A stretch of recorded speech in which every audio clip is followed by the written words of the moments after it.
ಚಕ್ರವರ್ತಿ news, ಇದು ಭ್ರಷ್ಟರ ವಿರುದ್ಧ ಬ್ರಹ್ಮಾಸ್ತ್ರ. ನಮಸ್ಕಾರ ವೀಕ್ಷಕ, ಚಕ್ರವರ್ತಿ ನ್ಯೂಸ್ಗೆ ಸ್ವಾಗತ. ನಾನು ಚೇತನ್ ಶಿವಶಿಲ್. ಚಕ್ರವರ್ತಿ ನ್ಯೂಸ್ ನ ಸುದ್ದಿಗಳು ನಿಮ್ಗೆ ಸರಿಯಾಗಿ ತಲುಪ್ತಾ ಇಲ್ವಾ? ಹಾಗಾದ್ರೆ ಕೂಡಲೇ ನಮ್ಮ ಚಾನಲ್ ನ ಸಬ್ಸ್ಕ್ರೈಬ್ ಮಾಡ್ಕೊಳ್ಳಿ, ಪಕ್ಕದಲ್ಲಿರುವ ಬೆಲ್ ಐಕಾನ್ ನ ಕ್ಲಿಕ್ ಮಾಡಿ. ಹಾಗೆ ಮಾಡೋದ್ರಿಂದ ನಾವು ಮಾಡುವ ಪ್ರತಿಯೊಂದು ಸುದ್ದಿ ನಿಮ್ಗೆ ಆಗಿಂದಾಗ ನಿಮ್ಮ ಮೊಬೈಲ್ಗೆ ತಲುಪುತ್ತೆ. ವಿಜಯಪುರ ಜಿಲ್ಲೆಯ ಮುದ್ದೇಬೇಳ ತಾಲೂಕಿನಲ್ಲಿ ತಾರೀಕು 14ನೇ ತಾರೀಕಿನಲ್ಲಿ ಒಂದು ಅಮಾನವೀಯ ಘಟನೆಯನ್ನು ನಡೆದಿರುವುದನ್ನು ಖಂಡಿಸಿ ಇವತ್ತು ನಾನು ಪತ್ರಿಕಾ ಮಾಧ್ಯಮದ ಸ್ನೇಹಿತರ ಮುಂದೆ ಹೇಳಿಕೆ ಇಚ್ಛಪಡುವುದೇನೆಂದರೆ, ಮುದ್ದೇಬೇಳ ತಾಲೂಕಿನ ವನವಾಸಿ ಗ್ರಾಮದ ಬಸಮ್ಮ ಮಾನಪ್ಪ ಚಲಬಾದಿ ಅಪ್ರಾಪ್ತಿ ಬಾಲಕಿ ಮೇಲೆ ಸುಮಾರು 12 ಗಂಟೆಗಳ ಕಾಲ ನಿರಂತರವಾಗಿ ದೌರ್ಜನ್ಯ, ಅಪಮಾನ, ಲೈಂಗಿಕ ಕಿರುಕುಳವನ್ನು ನೀಡಿ ಆಕೆಯನ್ನು ನೇಣಿಗೆ ಹಾಕಿರುವುದು ಈಗ ಸಾಬೀತಾಗಿದೆ. ಅದೇ ವಿಷಯಕ್ಕೋಸ್ಕರವಾಗಿ ಮಾನ್ಯ ಸ್ಥಳೀಯ ಶಾಸಕರು ಒಂದು ತಮ್ಮ ಫೇಸ್ಬುಕ್ ಪೇಜ್ನಲ್ಲಿ ಬರೀತಾರ. ಏನಂತ ಬರೀತಾರಪ್ಪ ಅಂತಂದ್ರ, ಅನುಮಾನಾಸ್ಪದವಾಗಿ ಸಾವನ್ನೀಡಾಗಿದ್ದ ಮಹಿಳೆಗೆ ನಾವು ಸರ್ಕಾರದಿಂದ ಸಹಾಯವನ್ನು ಮಾಡ್ತಿದ್ದೀವಿ ಅಂತ ಹೇಳಿ ಬರೀತಾರ. ಇದು ಅನುಮಾನ ಅಲ್ರಿ ಮಾನ್ಯ ಶಾಸಕರೇ, ನಿಮ್ಮ ಮುಂದೆ ಹೇಳಿ ಸ್ಪಷ್ಟೀಕರಣವನ್ನು ಕೊಡ್ಲಿಕ್ಕೆ ನಾನು ಇವತ್ತ ಪತ್ರಿಕಾ ಮಾಧ್ಯಮದ ಸ್ನೇಹಿತರ ಮುಂದೆ ಹೇಳಿಕೆ ಇಷ್ಟಪಡ್ತೀನಿ. ನೀವೇನು ಅನುಮಾನ ಪಡ್ತೀರಿ? ಕೃತಕ ಜೋಗೇರ್ ಹತ್ರ ಹೋಯ್ದು ಒಂದು ಕೃತಕ ತಾಳಿಯನ್ನು ಕಟ್ಟಿದ್ದಾರೆ. ಆಕೆಗೆ ಕುಡಿದ ಮದ್ಯಪಾನದ ನೆಶೆಯಲ್ಲಿ ಸಿಗರೇಟ್ ಸೇದಿ ಅಂಗಾಂಗಗಳಿಗೆ ಸಿಗರೇಟ್ ಅನ್ನು ಬೆಂಕಿಯಿಂದ ಹಚ್ಚಿದ್ದಾರೆ. ಸುಮಾರು 2-3 ಹೋಗಿ ಆಕಿನ ಅತ್ಯಾಚಾರ ಮಾಡಿ ನೇಣಿಗೆ ಹಾಕಿದ್ದನು ತಮಗೆಲ್ಲಾ ವಿಷಯ ಈಗಾಗಲೇ ಪೊಲೀಸ್ ಅಧಿಕಾರಿಗಳು ಕೂಡ ತಾವು ತಿಳ್ಕೊಂಡಿದ್ದೀರಿ. ಅನುಮಾನಾಸ್ಪದ ಅನ್ನುವಂತ ಶಬ್ದವನ್ನು ಬೆಳೆಸಿ ನೀವು ಆ ಕೇಸನ್ನು ದಿಕ್ಕು ತಪ್ಪಿಸ್ಲಾಕ್ ಹೋಗಿದ್ದೀರಲ್ಲ ಮಾನ್ಯ ಶಾಸಕರೇ. ಇದು ನಿಮಗೆ ನಮ್ಮ ತಾಲೂಕಿನಲ್ಲಿ ಆದಂತ ಘಟನೆಗೆ ನೀವು ಏನು ಹೇಳ್ತಾ ಇದ್ದೀರಿ? ನೀವು ಅನುಮಾನಾಸ್ಪದ ಅಂತಂದ್ರೆ ಏನಿದು? ಅಂದ್ರೆ ಯಾರಾದ್ರೂ ಮಾಡಿದ್ದಾರೆ ಅಂತಲ್ಲ, ಪರ್ಟಿಕ್ಯುಲರ್ ಆರೋಪಿಗಳ ಹೆಸರು ಕೊಟ್ಟಿದ್ದಾರೆ, ಆರೋಪಿಗಳು ಬಂಧನವಾಗಿದ್ದಾರೆ. ನೀವು ಅನುಮಾನಾಸ್ಪದ ಅಂತ ಹೇಳ್ತಿದ್ದೀರಲ್ಲ ಮಾನ್ಯ ಶಾಸಕರೇ. ಇದು ನಿನಗೆ ಶೋಭೆವೇ? ನಿಮಗೆ ಶೋಭೆ ತರತಕ್ಕಂತ ವಿಷಯವೇ? ಈಗ ಎಲ್ಲೋ ಕಾರವಾರದಲ್ಲಿಯೋ ಬೆಂಗಳೂರಲ್ಲಿಯೋ ಎಲ್ಲೆಲ್ಲೋ ಆಗ್ತಿರುವಂತ ಘಟನೆ ನಿಮ್ಮ ಮುದ್ದೇಬೇಳ ಕ್ಷೇತ್ರದಲ್ಲಿ, ಅದು ಛಲವಾದಿ ಸಮಾಜದ ಒಬ್ಬ ಅಪ್ರಾಪ್ತ ಬಾಲಕಿಯ ಮೇಲೆ ಆಗಿರುವಂತ ಘಟನೆ ಖಂಡನೆ ಮಾಡ್ಲಿಕ್ಕೆ ನೀವು ಹೋಗಿಲ್ಲಲ್ಲ. ನೀವು ನಿಮ್ಮ ಸರ್ಕಾರ, ನಿಮ್ಮ ಪಕ್ಷದ ವತಿಯಿಂದ ನೀವು ಅಲ್ಪ ಸ್ವಲ್ಪ ನೀವು ಸಹಾಯಧನ ಮಾಡಿದ್ದಕ್ಕಾಗಿ ಈ ಮಾತನ್ನು ಹೇಳ್ತಾ ಇದ್ದೀರಿ. ಎದಕ್ಕೋ? ಇದು ಬಹಳ ದಲಿತ ಸಮಾಜಕ್ಕೆ ತಲೆ ತಗ್ಗಿಸುವಂತ ವಿಷಯ ಇದು. ಛಲವಾದಿ ಬಂದಿಗಳು ಕೂಡ ಇವತ್ತು ನಾವು ಎಚ್ಚರಗೊಳ್ಬೇಕಾಗಿದೆ. ಇವತ್ತು ಅನುಮಾನಾಸ್ಪದ ಅಂತ ಹೇಳ್ತಿರಲ್ಲ ನೀವು.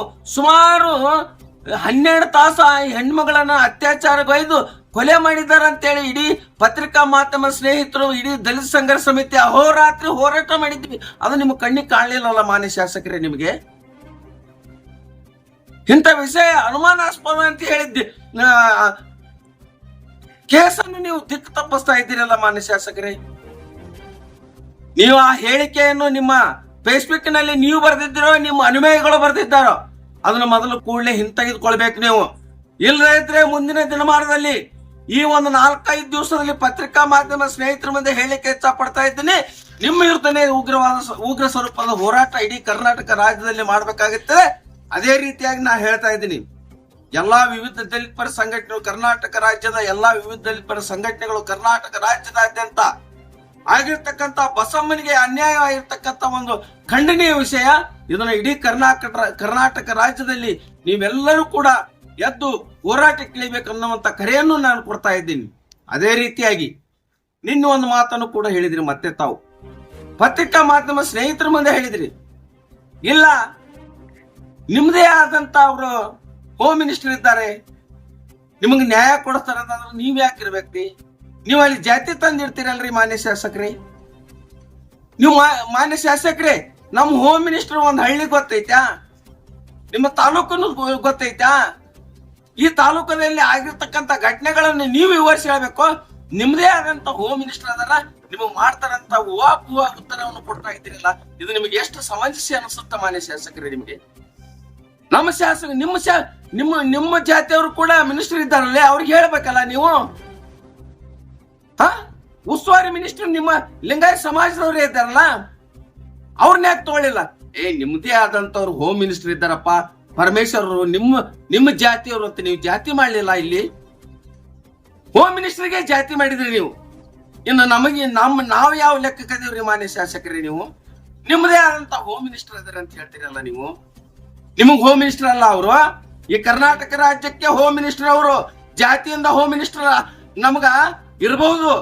ನಮ್ಮ ಜಾತಿಯ ಮಹಾನ್ ವ್ಯಕ್ತಿ ಅವರು, ಪರಮೇಶ್ವರ್ ಅವರು, ಮಹಾನ್ ನಾಯಕರವರು. ಅವರು ದಲಿತರಿಗೆ ಮಾತ್ರ ಹೋಮ್ ಮಿನಿಸ್ಟರ್ ಆಗಿಲ್ರಿ ಮಾನ್ಯ ಶಾಸಕರೇ, ಅರ್ಥ ಮಾಡ್ಕೊಳ್ರಿ. ನಿಮ್ಮ ದಲಿತ ಹೋಮ್ ಮಿನಿಸ್ಟರ್ ಅದನ್ನ ಅಂತ ಹೇಳ್ತಿರಲ್ಲ, ದಲಿತರಿಗೆ ಮಾತ್ರ ಇದ್ದಾನ?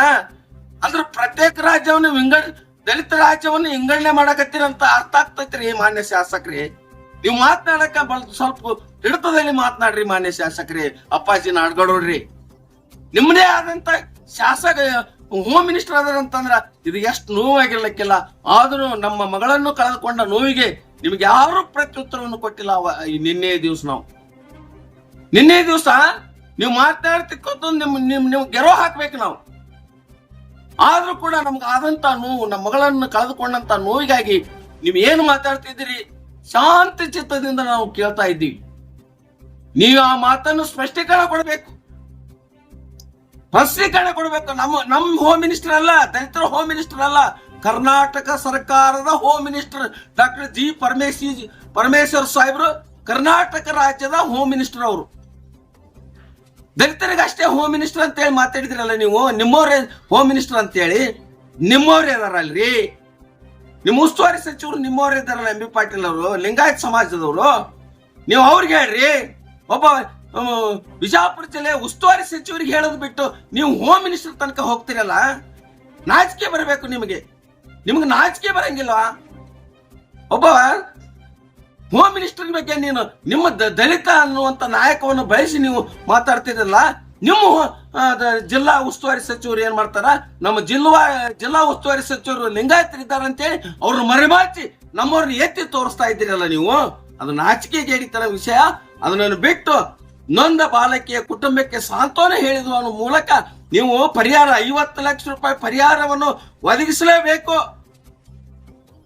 ಒದಗಿಸದಿದ್ದರೆ ನೀವು ಅವರ ನೊಂದ ಕುಟುಂಬಕ್ಕೆ 50 ಲಕ್ಷ ರೂಪಾಯಿ ಪರಿಹಾರ ಒದಗಿಸಬೇಕು. ಅಪರಾಧ ಬೆಸಗಿದಂತ ವ್ಯಕ್ತಿಗಳೇನಿದ್ದಾರೆ, ಆರೋಪಿಗಳೇನಿದ್ದಾರೆ, ಅವರ ಆಸ್ತಿಯನ್ನು ಸರ್ಕಾರ ಮುಟ್ಟುಗೋಲು ಹಾಕುವವರೆಗೆ ನಾವು ಹೋರಾಟ ಬಿಡುವುದಿಲ್ಲ. ಕರ್ನಾಟಕ ರಾಜ್ಯದಂತ ಛಲವಾದಿ ಹಾಗೂ ವಿವಿಧ ದಲಿತ ಪರ ಸಂಘಟನೆ ಒಕ್ಕೂಟದವರು ಈ ಹೋರಾಟಕ್ಕೆ ಎಲ್ಲರೂ ಸಿದ್ಧರಾಗಬೇಕು.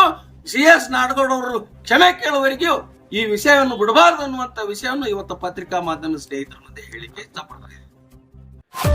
ಈ ಸುದ್ದಿ ನಿಮಗೆ ಇಷ್ಟ ಆಗಿದ್ರೆ ಲೈಕ್ ಮಾಡಿ, ಶೇರ್ ಮಾಡಿ, ಸಬ್ಸ್ಕ್ರೈಬ್ ಮಾಡಲು ಮರೆಯದಿರಿ. ನಿರಂತರ ಸುದ್ದಿಗಳಿಗಾಗಿ ನೋಡ್ತಾ ಇರಿ ಚಕ್ರವರ್ತಿ ನ್ಯೂಸ್.